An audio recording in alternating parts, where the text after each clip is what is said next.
It doesn't work anymore, Gavin. The hair slicker and the vet, all that doesn't work.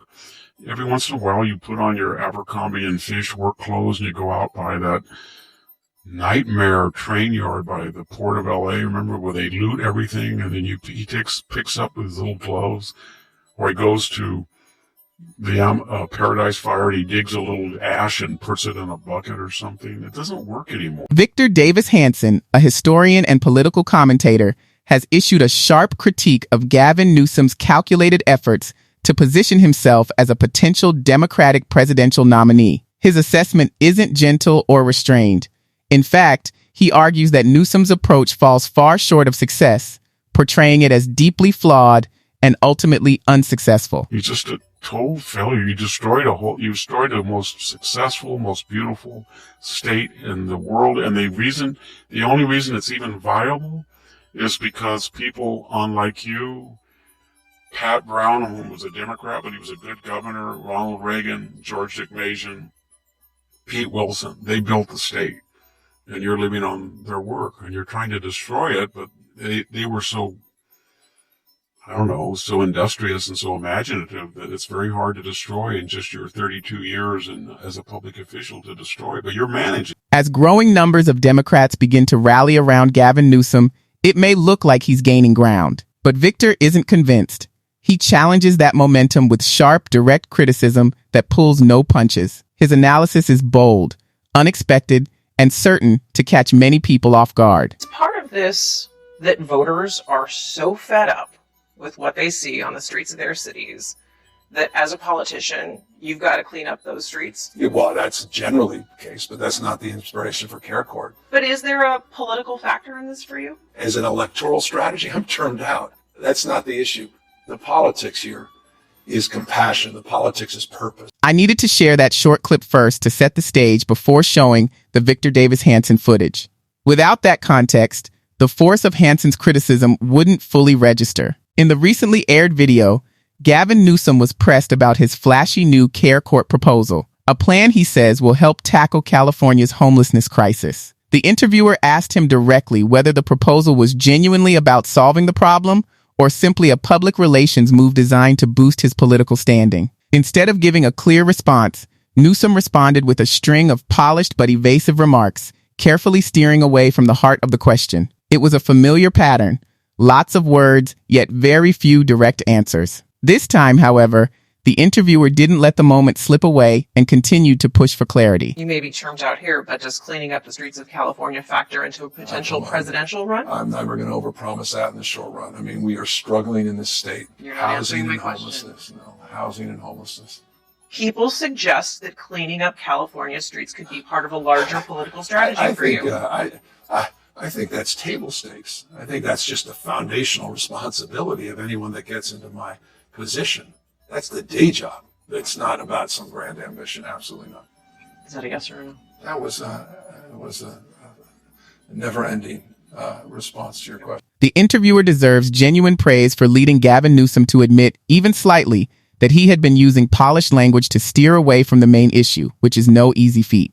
Newsom has mastered the skill of circling around a question so smoothly that he sounds informed and thoughtful without ever giving a direct answer, a trait critics often associate with prominent Democratic leaders. With carefully selected buzzwords, flowing phrasing, dramatic presentation, and a confident tone, he keeps his supporters energized.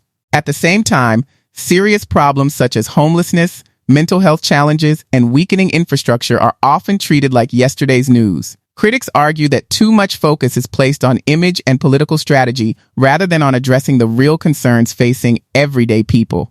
In this context, Newsom's tendency toward long, winding explanations sets the stage for Victor Davis Hanson's sharp and uncompromising critique. Remember, as I said earlier, no one person is more responsible for California's decline than Gavin Newsom, because 8 years a lieutenant governor, 8 years a mayor, and he will be 8 years a governor. So he'll have 32 years in the Bay Area, where his Bay Area, not LA, is now with Silicon Valley money and left wing, but that's what runs California. Victor Davis Hanson does not hold back. He argues that even his deepest political concerns could not have prepared him for what he sees as the harm done to California under Gavin Newsom's leadership. In Hanson's view, this is more than simple government mismanagement. It represents a growing crisis unfolding over time. After more than 30 years in public life, Hanson questions what lasting achievements can truly be pointed to. He highlights struggling cities, rising homelessness and crime, and neighborhoods that no longer reflect the prosperity they once promised.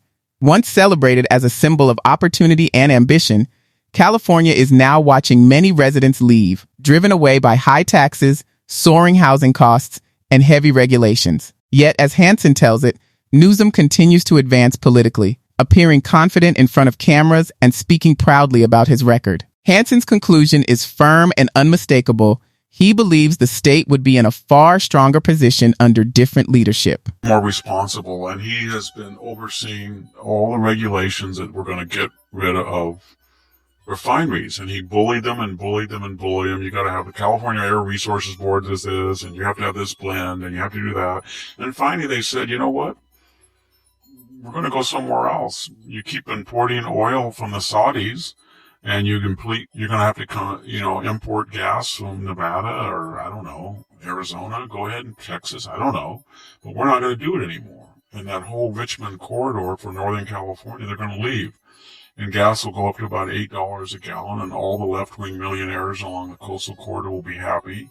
But he's going to panic because they're going to look at that when he wants to run for president, and his Democratic primary rivals will bring it up. Beyond his energy policies, critics argue that Gavin Newsom's leadership has also coincided with a sharp increase in gas prices, especially as stricter rules have pushed parts of the oil industry out of California. They say the impact hasn't stopped there. California's famous film industry, long seen as a symbol of creativity and success, has struggled under layers of regulations, rising taxes, and policies that some believe make production far more complicated and expensive. According to this view, the pattern is familiar, highlight bold achievements, celebrate them publicly, and then act surprised when the results fall short. Many filmmakers have chosen to leave, frustrated by complex requirements and costs they can no longer manage. Today, critics point out, it can be cheaper to transport an entire cast and crew overseas than to film in parts of California. A state once shining with cinematic glory now faces growing competition from other regions offering simpler rules and better incentives. Hollywood, they argue,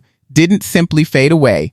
It relocated in response to policies that made staying increasingly difficult. It's the price of gas. How many people have left California versus Florida? What's your tax rate versus ours?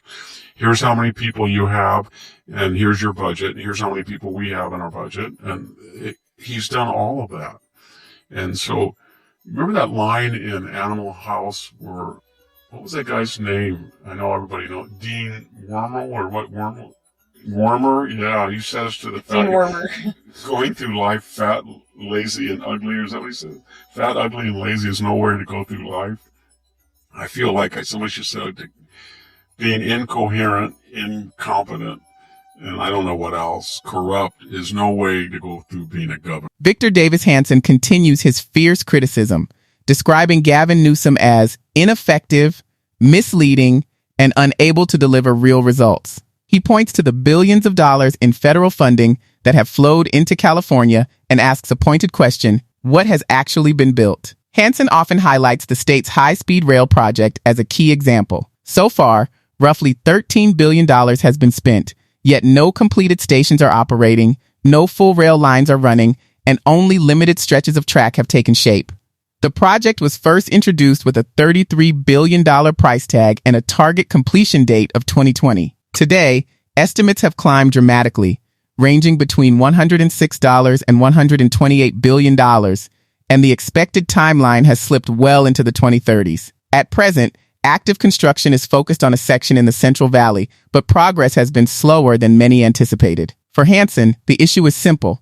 Spending vast sums without producing clear, timely results does not reflect strong leadership. He argues that if managing a statewide rail project has proven so difficult, it raises serious doubts about handling challenges on a national scale. Everything you've done from high-speed rail to the tax rate at 13.3 to gasoline tax that you're now increasing, it's going to be it is the highest in the nation. Victor Davis Hanson is blunt and unapologetic. He publicly charges Gavin Newsom with undermining California, claiming that the state hasn't progressed under his leadership.